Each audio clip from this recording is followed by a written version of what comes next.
আলহামদুলিল্লাহি ওয়াসসালাতু ওয়াসসালামু আলা হাবিবিহি ওয়া আলা আলিহি ওয়া সাহবিহি ওয়া বারাকা সাল্লিম। দেশ বিদেশ দূরে কাছে থেকে আমাকে যারা দেখছেন, আপনাদেরকে সম্ভাষণ জানিয়ে আমার কথা শুরু করছি। প্রশ্নোত্তর পর্ব। আসসালামু আলাইকুম ওয়া রাহমাতুল্লাহি ওয়া বারাকাতুহু। এক বোন প্রশ্ন করেছেন। আসসালামু আলাইকুম হুজুর, আপনার কাছে আমার প্রশ্ন হলো, আমরা কি দোয়া করলে এবং কি আমল করলে আমাদের সমস্ত গুনাহ মাফ হয়ে যাবে? এটা খুব একটা সুন্দর প্রশ্ন, এটা একটা চমৎকার প্রশ্ন। মানুষ, আমাদের হায়াত কম, আগের জমানার মানুষের হায়াত ছিল বেশি, তো আমরা গুনাহ করি।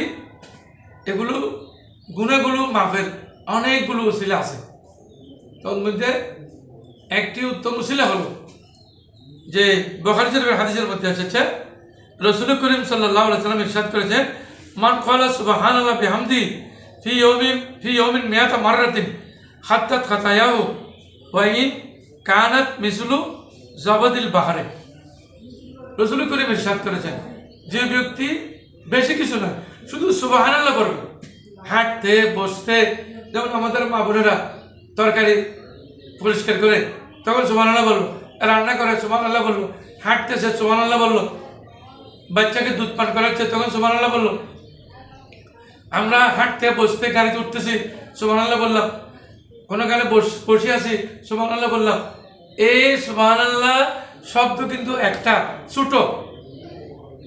আল্লাহ রাসূল বলেছেন বুখারী শরীফের হাদিস, এটা বুখারী শরীফের 3708 নম্বর হাদিস, বলতেছে যদি সাগরে পানির ফানার মতো যদি গুনাহ থাকে, এত অসংখ্য গুনাহ, আল্লাহ রাব্বুল আলামিন সুবহানাল্লাহর কারণে রব্বুল আলামিন মাফ করে দিবেন।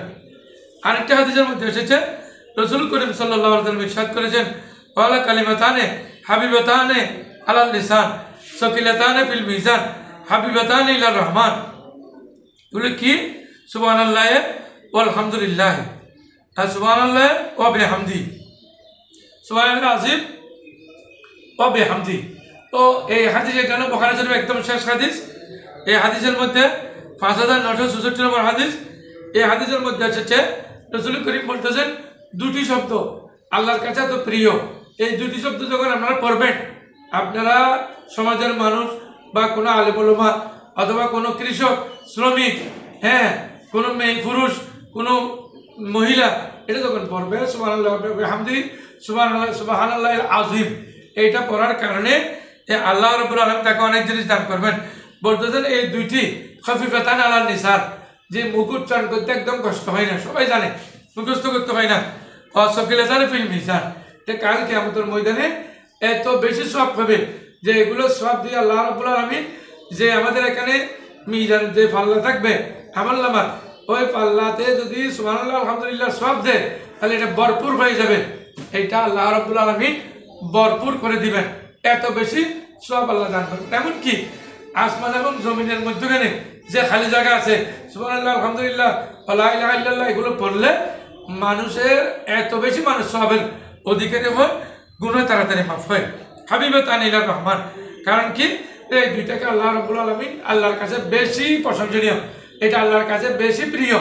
এই দুটি পড়লে মানুষের লক্ষ লক্ষ হাজার হাজার মিলিয়ন বিলিয়ন গুনাহ আল্লাহ রাব্বুল আলামিন মাফ করে তাকে, বান্দাকে আল্লাহ নিষ্পাপ করে দেন। আখির দাওয়ানা আনিল হামদুলিল্লাহি রাব্বিল আলামিন। আল্লাহ আমাদেরকে বেশি বেশি পড়ার জন্য সুযোগ দান করুক, আমিন। আসসালামু আলাইকুম ওয়া রাহমাতুল্লাহি।